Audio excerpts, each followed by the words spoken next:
Instagramda obunachimdan kelgan savol. Assalomu alaykum. Men birinchi bolamni torch infeksiya tufayli nuqsonli deb topilgani uchun 6 oyligida tushirganmiz. Hozirgi kunda erimda varikatsiyali bor ekan. Spermogrammaga analiz topshirganlarida 98% chiqdi. Bu homilador bo'lishimga xalaqit bermaydimi?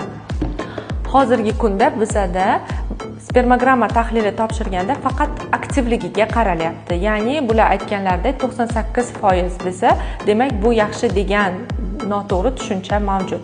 Faqat aktivligiga emas, spermogramma tahlilida morfologiyaga ham qarash kerak. Morfologiya degani bu spermatozoidlarni, ya'ni o'sha urug' hujayraning tuzilishiga e'tibor qaratish kerak. Morfologiya ko'rsatib beradi urug' hujayrani sifati yaxshimi yoki yo'qligini. Masalan, urug' hujayrani boshi bitta, bo'yni va bitta dumi bo'lishi kerak bo'lsa, ba'zi morfologik o'zgargan spermatozoidlarda boshlari soni 2 ta yoki 3 ta bo'lishi mumkin, dumchalari soni ham bir nechta bo'lishi mumkin.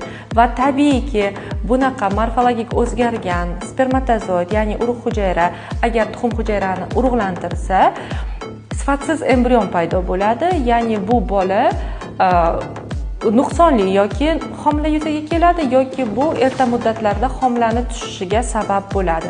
Shuning uchun faqatgina foiz aktivligiga qaramasdan morfologik tekshiruv ham o'tkazish tavsiya qilaman, ya'ni bu Kruger testi hisoblanadi.